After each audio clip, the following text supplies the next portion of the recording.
Gusto. Bueno, primero quisiera felicitar a la gente, a los lojanos, ¿no?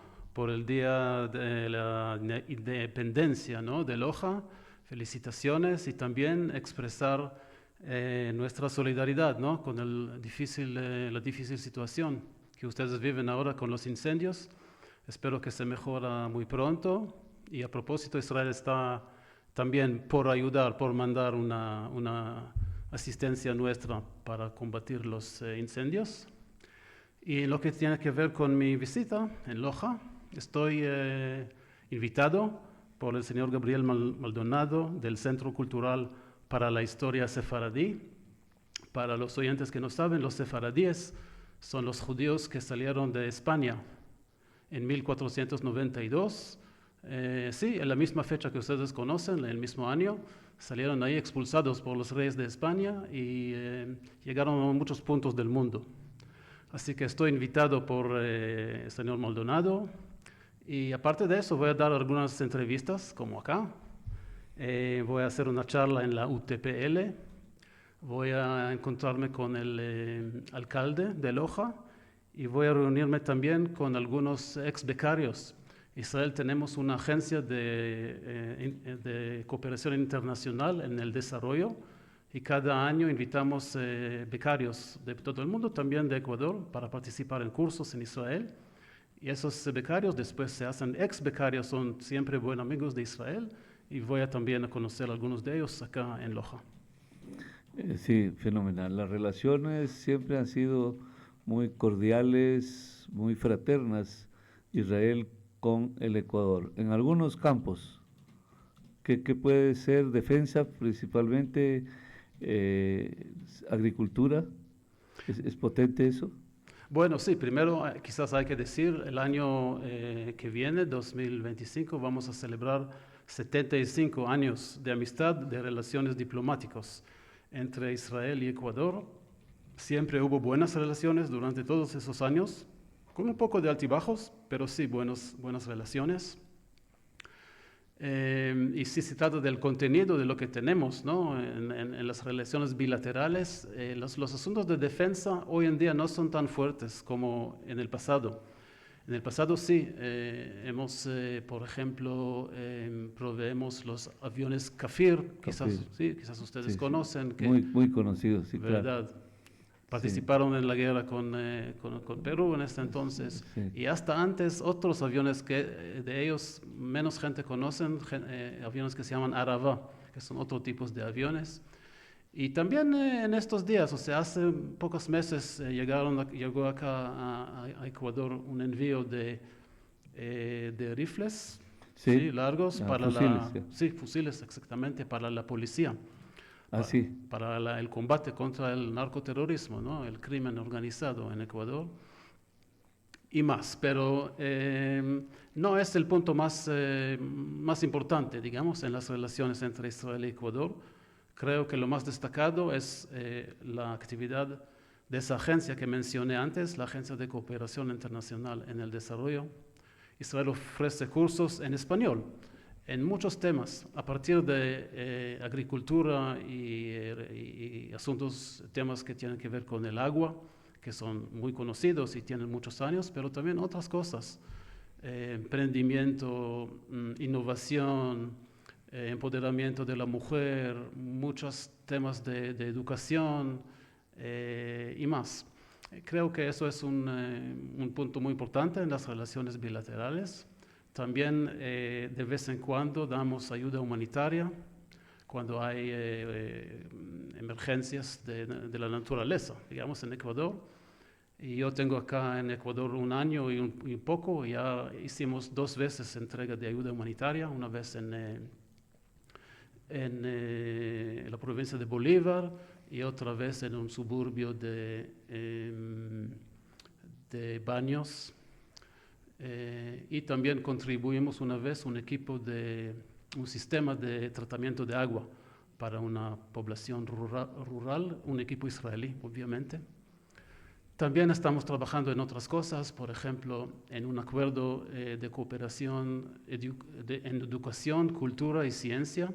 Eso está todavía bajo trabajo. Y del otro lado, Ecuador está por abrir, espero, ¿no? Y espero que va a ser pronto, una oficina de innovación en la Universidad Hebrea de Jerusalén, en Israel. Eso está pendiente, pero ya está decidido abrir esa oficina y va a ser muy bueno para los dos lados.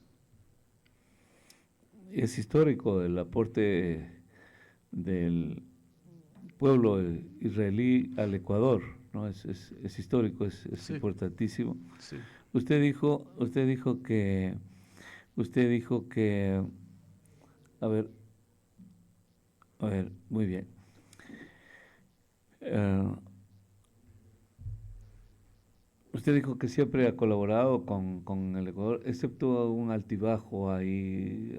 ¿Alguna vez puede recordar cuándo un poco se resquebrajó esas relaciones que eran bien consolidadas, que nacieron desde el voto ecuatoriano para que Ujú. la nación israelí sea un Estado?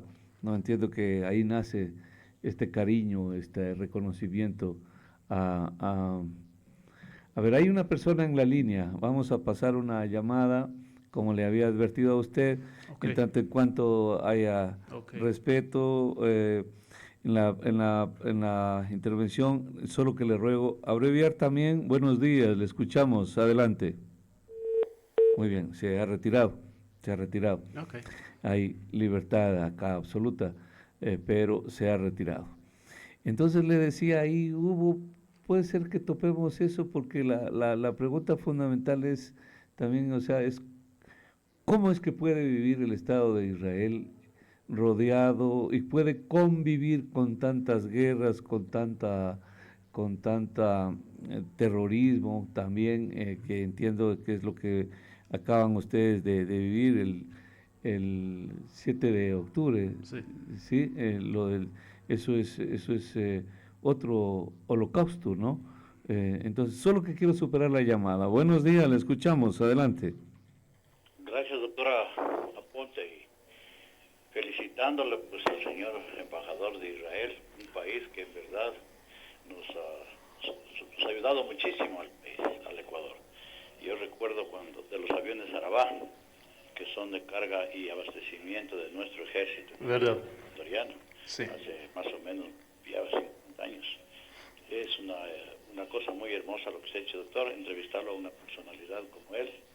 Y Dios quiera que esas relaciones, esa amistad entre Ecuador e Israel, no solo en el campo educativo, en el campo comercial, militar, siga siempre unidos, porque Israel es una potencia que siempre nos ha apreciado al Ecuador, y pienso que todos los ecuatorianos somos agradecidos con Israel. Gracias y éxito, esperando que lo pase de lo mejor por esta ciudad y que se sienta muy bien en Loja. Bienvenido, señor embajador. Muchas gracias, señor. Muchas gracias. Ahí está, le recordaban, sí, estos aviones que Araba. tenían otro propósito, ¿no? Sí. Más de carga, sí, efectivamente. ¿Verdad? Sí, los Kafir F, ya F-15, me parece que eran los aviones de combate, de guerra, Sí, los Kafires fueron aviones de combate y Araba de de carga. carga, ¿verdad? Ah, sí, sí, Sí, efectivamente, así es. efectivamente. Pero bueno, yo le preguntaba, ¿cómo pueden, perdónenme si es como rocambolesco el término, ¿no? ¿Cómo pueden sobrevivir ustedes rodeados de enemigos? Ya le voy a hablar de eso, pero quisiera antes mencionar, como usted también mencionó eso un poquito, de las relaciones o de la historia, ¿no? Entre Ecuador e Israel, hay que Así, mencionar quizás dos cosas. Primero, durante el Holocausto judío en Europa, antes de la creación del Estado de Israel, fue un diplomático ecuatoriano que se llamaba Manuel Luis Borrero, si no me equivoco con el apellido. Y, el delegado a la ONU, no a la ONU, pero en Europa, en uno de los, en Suiza. y ya. Eh, y él, haciendo pasaportes para refugiados judíos, salvó muchos judíos durante la Guerra Mundial y está reconocido como justo entre las naciones, que es un título que da Israel para personas no judías que salvaron judíos durante el Holocausto. Como la película esta de La lista de la Schindler. lista de Schindler. ¿Verdad? Schindler es también justo entre las naciones, ¿verdad? Claro, la lista de Schindler. O sea, siempre hubo más Schindlers en el mundo, ¿no? Sí, hubo mucha gente, sí. En Ah. la gran oscuridad, ¿no? De la Segunda Siempre hay Guerra alguien que Mundial lo- había puntos de luz. Sí. Exactamente, ya, muy Y bien. la segunda cosa es la votación de Ecuador a favor del plan de partición de la ONU en 1947. Ese fue cumbre, eso. Eso fue, perdón. Fue fenomenal eso, ¿no? Fue fenomenal. Sí, toda América Latina tiene un lugar muy importante en esa decisión porque, si no me equivoco, 13 países latinos votaron a favor entre 33 en total. O sea, hubo mucho menos países en el mundo en ese entonces. Como un tercio, ¿no? de los países de la ONU que votaron a favor del plan de partición fueron de América Latina, Ecuador también. Hay que solo aclarar que no fue una votación por la creación del Estado de Israel, sino una votación por la partición del histórico tierra de Israel para dos países, un país palestino y un país árabe y un país judío. Lo que pasó el día siguiente es que los judíos bajaron a la calle para bailar y estar feliz que por fin van a tener un país, y los árabes que hicieron empezaron una guerra. Eso es la guerra que llamamos la Guerra de la Independencia de 1948. Pero avanzamos en la historia y hablamos de esos días, ¿no? Usted mencionó el ataque de Hamas el 7 de octubre, ¿no? del año pasado, y mencionó el Holocausto, y con razón, porque desde el horrible, terrible Holocausto es el peor día de la historia, no solamente de Israel, también de todo el pueblo judío, desde el Holocausto en Europa. El número de la gente que fueron matados en un día por los terroristas de Hamas, 1.260 personas, casi todos civiles, en sus casas, en sus camas. Jóvenes que bailaban. Y también, verdad, hubo dos núcleos, digamos, asentamientos pequeños, no muy lejos de la Franja de Gaza, donde invadieron, ¿no? los terroristas y mataron gente, familias, mujeres, ejerciendo también una violencia sexual horrible, familias enteras en sus casas y en sus camas. Y en otro lugar, no muy lejos, hubo una fiesta de música de jóvenes, y allá también se apoderaron los terroristas y mataron mucha gente. Pero la pregunta fue cómo vivimos como eso, ¿no? Si no me equivoco, doctor. Esa es la pregunta, porque viven en un estado de convulsión, Sí. más admiramos esa resiliencia, porque vamos a pasar a otro tema, o sea, de esta pregunta, de su respuesta, Sí. concomitantemente nos llevará a otra, que es cómo es que son tan fuertes, cómo es que tienen tantas patentes científicas en el mundo, cómo es que pueden sobrevivir así. Y usted habla de ayuda. Nosotros somos un país supuestamente pacífico, grande, productor, tenemos de todo y necesitamos ayuda de ustedes. Entonces, ¿cómo lo hacen? Esa es la pregunta. Sí. Ojalá que lo pudiéramos desbrozar. Ok. Si hablamos primero del segundo asunto, cómo vivimos físicamente, digamos, rodeados por enemigos, como una isla en Medio Oriente. Nosotros lo que hacemos son dos cosas. Primero, sabemos que no tenemos a quién contar, a quién confiar, solo en nosotros mismos. Y por eso desarrollamos un ejército muy, muy bueno y muy, muy fuerte, porque sabemos que nadie va a luchar por nosotros, solamente somos nosotros que tenemos que defendernos. Y el ejército israelí es bien conocido en todo el mundo como un ejército innovador. A propósito, ya vamos a hablar de innovación. Innovador, fuerte. Y también la gente entiende que tienen que luchar. Si no van a luchar, sus familias que están atrás van a sufrir. Así que tenemos el ejército muy fuerte. Muy fuerte, ¿No muy será bueno. que les ayuda el rey Salomón, alguna cosa de eso? El rey Salomón, sí, la historia también nos afecta positivamente. Posiblemente. O el rey David. Sí. Puede ser. Así, los israelíes, muchos, no en América Latina, pero digamos en Europa, durante 2000 años, ¿no? de diáspora, los europeos conocieron a los judíos como comerciantes, como banqueros, como gente, quizás abogados, gente por el estilo, pero originalmente, antes que tuvimos que salir de nuestro país, hace 2000 años, por el exilio romano, los israelíes o los judíos de ese entonces vivieron como cualquier otro país, ¿no?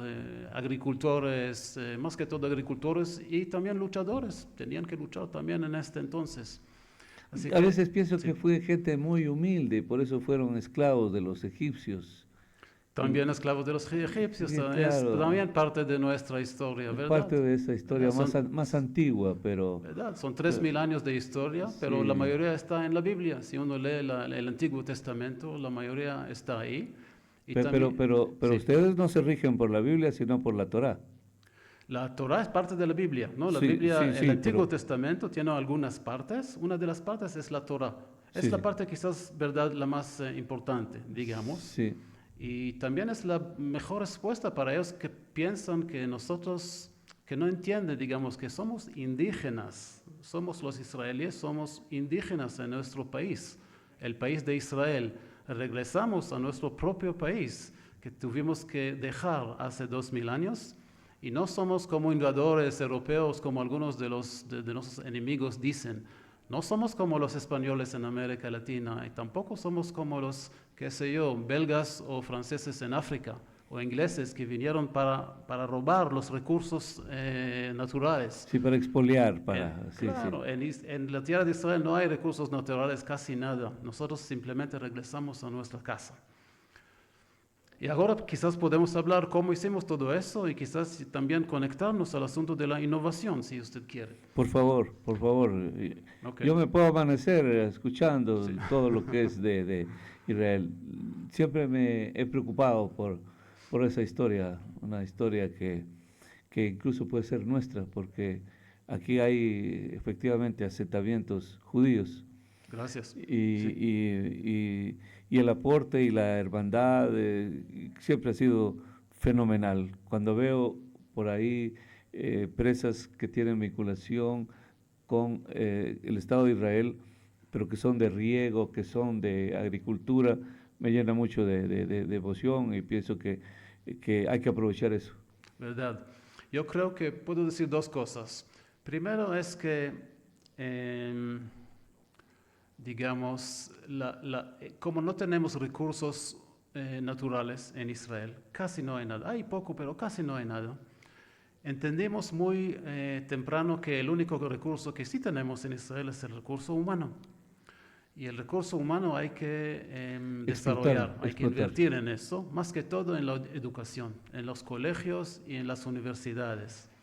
Tenemos, por ejemplo, entre los 500 mejores universidades, según el ranking de Beijing, que es un ranking internacional conocido para universidades, tenemos, si no me equivoco, 4 o 5 universidades israelíes en un país muy pequeño. Sí, sí, señor. Y tenemos muchas cosas, por ejemplo, tenemos en nuestros 76 años solo, tenemos 13 premios Nobel, muchas invenciones en Israel. Usted mencionó... Patentes científicas. Patentes, sí. Usted mencionó el riego por goteo. Fue inventado en Israel hace mucho tiempo, desde los años 60, eso es algo antiguo, pero... Medicina, en tecnología. ¿Verdad? Hay mucho. Más que todo en lo que tiene que ver con la alta tecnología y la innovación, sobre cual podemos hablar en un momento. Eso es una cosa. Y la otra cosa es que nosotros lo que hicimos es, tratamos de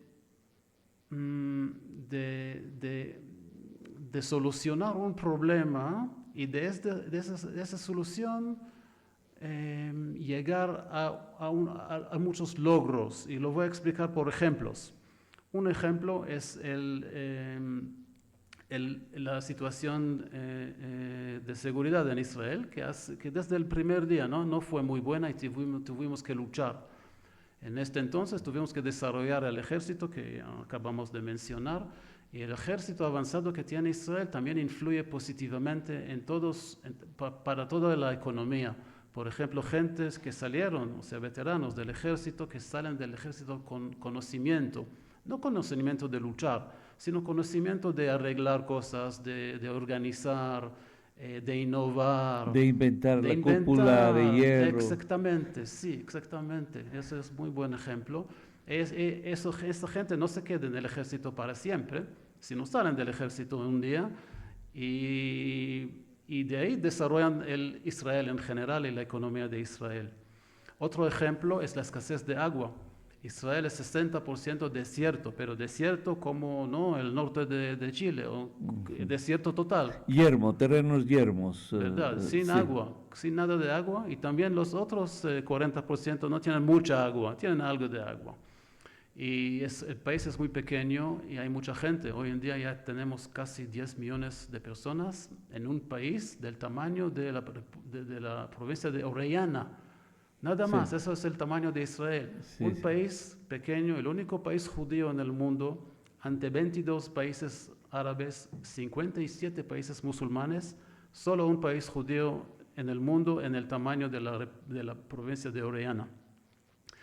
¿Y qué hacemos sin agua? No hay agua, pero hay que solucionar este problema. Por eso desarrollamos con la tecnología, con la innovación, desarrollamos soluciones. No vamos a hablar ahora demasiado del asunto de agua, pero en pocas palabras, de un lado desalinización de agua salada del mar, o sea, hemos probado que no hay falta de agua en el mundo. Por lo menos si alguien tiene una costa, ¿no? Un océano, no hay falta de agua, el océano está lleno de agua. Lo que sí hay que desalinizar esa agua. Quitarle la sal. ¿Verdad? Claro. Hay que invertir en tecnología, financiamiento también. Y hoy en día, 90% del agua potable en Israel es agua desalinizada. Y ya no tomamos agua de la naturaleza, dejamos la poca agua que tiene la naturaleza en Israel, la dejamos para que siga ahí, hasta usamos el agua desalinizada como una herramienta política. Y vendemos agua desalinizada, agua potable para Jordania, nuestro vecino, con quien tenemos acuerdos de paz. Buen vecino. Tenemos acuerdos de paz con Jordania. Sí. Proveemos agua potable para Jordania, que también tienen un gran problema de agua. Muy barato para que estén contentos, y nosotros también estamos contentos de eso para desarrollar el contacto político, ¿no? La amistad entre Jordania y Israel, que necesita un empuje. Son cuates, entiendo, el rey de Jordania con los gobernantes israelíes. ¿Verdad? Sí. O sea, son buenos amigos, sí. Somos, no desde siempre, ¿no? En los primeros años, no, claro. Pero un día, y quizás voy a aprovechar. Participaron ellos en la guerra de los 6 días también. De los 6 días, sí. Claro. Sí, y perdieron Judea y Samaria. Perdieron, sí. Quizás aprendieron la lección. Aprendieron, y en el guía de Yom Kippur de 73, 6 años después o 7 años después, no participaron. Sí, exactamente. Y quizás eso es un buen punto para mencionar, que Israel, aunque parece, ¿no? Desde fuera, siempre en una situación de guerra, situación de conflicto, y sí hay conflicto, pero también buscamos la paz. Y no solamente buscamos, también encontramos, y ya tenemos acuerdos de paz con Jordania, que usted mencionó, con Egipto, que hasta llegó antes del acuerdo con Jordania, y el acuerdo con Egipto es muy importante. Egipto es el país árabe más grande, y después, en el marco de los acuerdos de Abraham, desde hace 3 o 4 años, tenemos también paz con otros 4 países árabes: Marruecos, Sudán, Emiratos Árabes Unidos y Bahrein. Y esperamos que en el futuro próximo vamos a poder también tener una normalización o un acuerdo de paz con Arabia Saudita. ¿Cuándo será posible eso? ¿Cuando acaben con el terrorismo? ¿De qué se alimenta el terrorismo? Ok, eso es otro punto. Mire que los acuerdos de paz que tenemos con esos países que mencioné son acuerdos de paz antes de solucionar el problema con los palestinos, porque el problema con los palestinos todavía no se ha solucionado. Acerca del terrorismo, usted pregunta... ¿De qué se alimenta el terrorismo? Okay. Es muy fácil contestar, puedo contestar en una palabra. Por lo menos en Medio Oriente, el terrorismo está alimentado por un país, Irán. Todo empieza y termina con Irán. Auspiciado por Irán. Exactamente. Irán, hay que decir una palabra, hasta el año 1979, hasta la revolución islamista en Irán, tuvimos muy buenas relaciones, Israel e Irán. Con el Shah de Irán. ¿Perdón? Con el Shah de Irán. Sí. Hasta ahí. Ajá. Hasta ahí. Tuvimos unas embajadas en los 2 países, línea aérea directa, hasta el Mossad, ¿no? El Mossad tenía una oficina en Teherán. Sí. El Mossad es imbatible, ¿no? Ajá. Ya. Hasta que llegó la revolución islamista y los iraníes, desde a partir de esa revolución, decidieron que Israel es el enemigo, ¿no? Estados Unidos es el gran enemigo, pero Israel también es un enemigo. Porque es amigo de mi enemigo. No sé por Así qué. salía. No solamente, yo creo que es también un asunto de religión, porque Sí, claro. porque claro. es el gobierno de Irán desde 79 hasta hoy en día es un gobierno ultra fundamentalista, extremista, que mira el Fanáticos. fanáticos, exactamente. Con Miran un el fanático mundo, no se puede negociar. no se puede negociar. No, por ejemplo, ahora llego al punto, ¿no? Al terrorismo, lo que usted me preguntó. Irán está luchando contra Israel sin razón. No tenemos fronteras, son 2000 kilómetros lejos de Israel, no tenemos ningún conflicto. Históricamente tuvimos siempre buenas relaciones, pero decidieron en 79 que somos enemigos. Y desde ese entonces empezaron a atacar a Israel, pero no directamente. Siempre a partir de sus apoderados o aliados o proxies, ¿no? En inglés, que son más que todo Hamas, que mencionamos que hizo el ataque del 7 de octubre del año pasado. Pero Sí. Hamas es como local, como nacionalista. Verdad, Hamas son palestinos Sí, de son la palestinos. Franja de Gaza. Ellos gobiernan, ¿no? La Franja de Gaza desde 2007. Israel no está en la Franja de Gaza desde 2007 y Hamas, que estaba ahí, tiene vínculos también religiosos, aunque son otro tipo de musulmanes, pero no importa por ahora. Bueno, ellos son verdugos con su propia gente incluso. También, Exacto. siempre he decidido cuando hay gente que dice hay que liberar a Palestina, Palestina está libre, por lo menos la franja de Gaza. Hay que liberar a la gente de Gaza de Hamas, no de Israel, que Israel no está ahí desde 2007.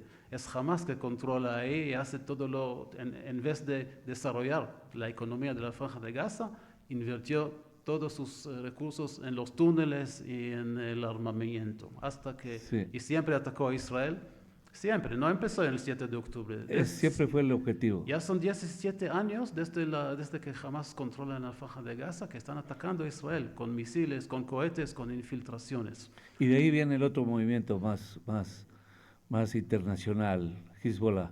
Hezbollah es otro tipo de movimiento, ¿verdad? Hezbollah son más cercanos a los iraníes en términos religiosos, son chiitas, para ellos que saben. Chiitas, sí, claro. Son chiitas, están en Líbano, ¿no? En otro país, en un país supuestamente independiente, Líbano, pero son como un cáncer, ¿no? Dentro del corazón, del cuerpo de Líbano, están casi independientes.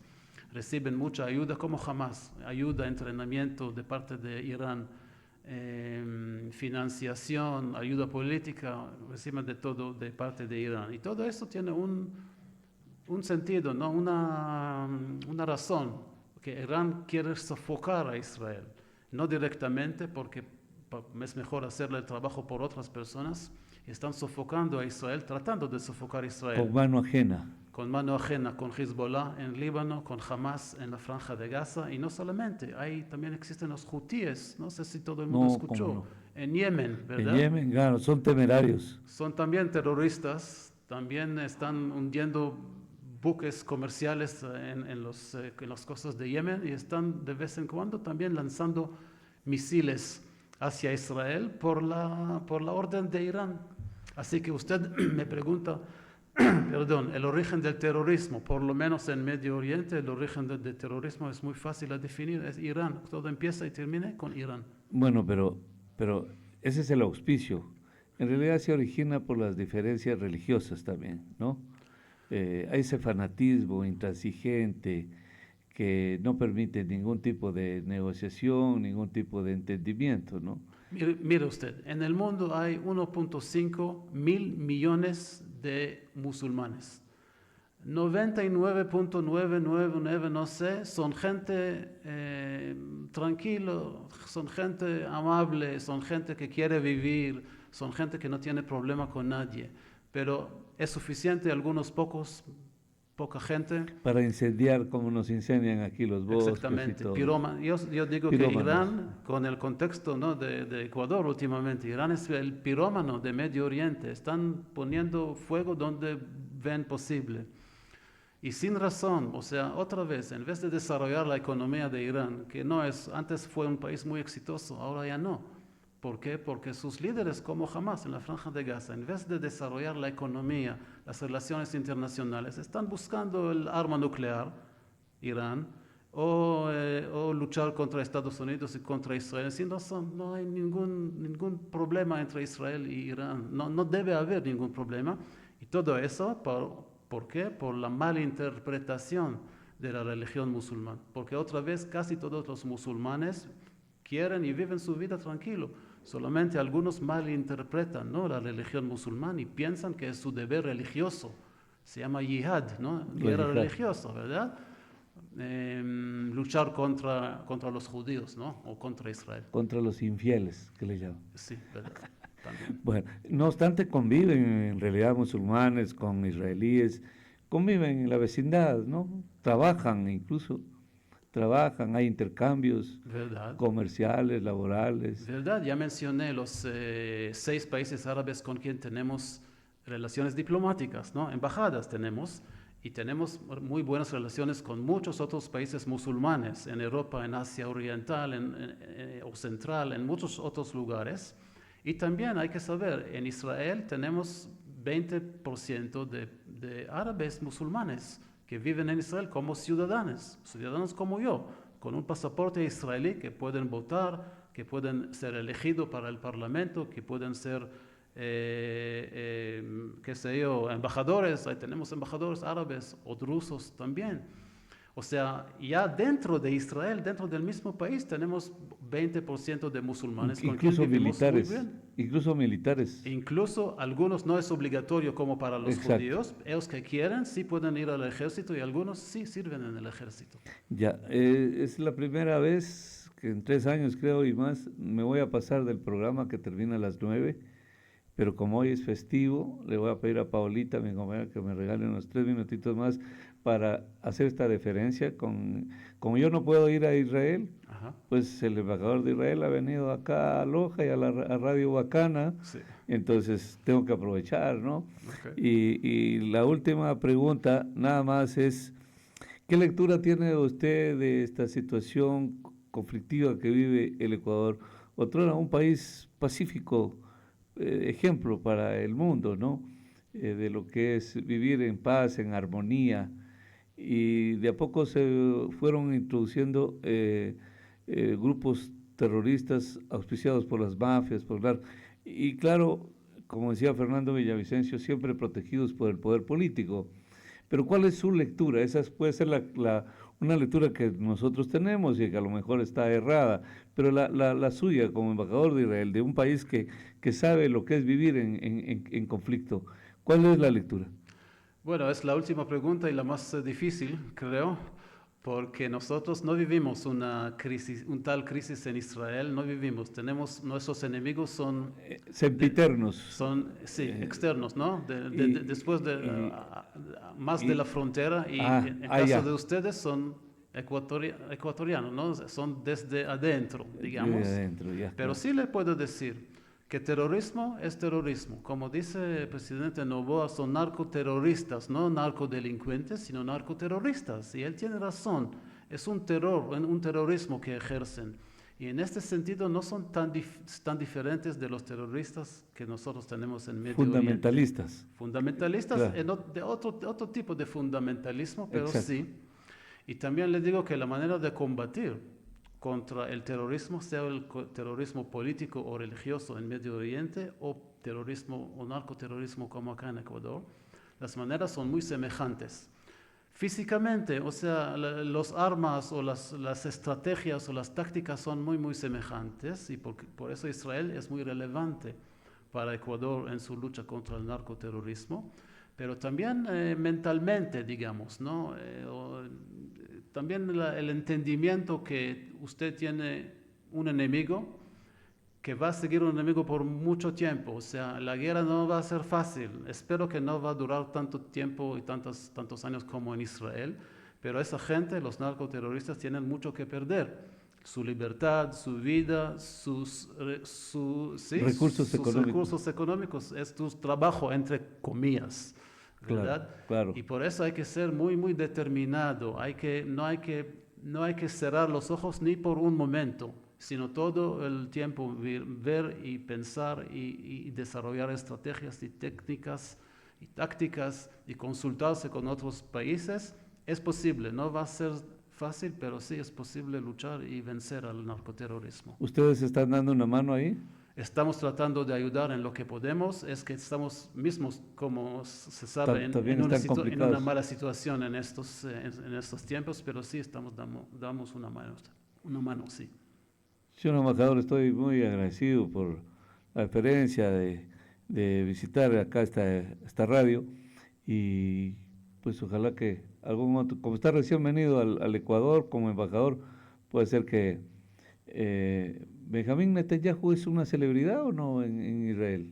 Bueno, es el primer ministro que desempeña el tiempo más largo, ¿no?, en la historia del Exacto. Estado de Israel. Por eso le digo, si es toda una celebridad, es un hombre experto, experimentado, también sufrido ahí, también sufre una arremetida interna a veces políticamente de grupos que no convienen con sus propuestas políticas. ¿Verdad? Es una persona muy determinada, muy fuerte y también muy popular en Israel. Todo eso es más o menos conocido, pero sí le voy a decir una cosa que no sé si usted conoce. En los años 70 tuvimos un secuestro de un avión de Air France que llegó a ser secuestrado a Entebbe, ¿no?, en África. Y Israel mandó una delegación, ¿no?, una operación militar para rescatar a los rehenes de ese entonces. Lo he visto en la película. Hay una película sí, sobre hubo eso. películas. Sí, hay una película en eso. El hermano de Benjamín Netanyahu fue el comandante de esa misión y fue el único, o casi, sí, creo que es el único soldado o oficial muerto en esta operación. Y Benjamín Netanyahu perdió a su hermano durante esa operación.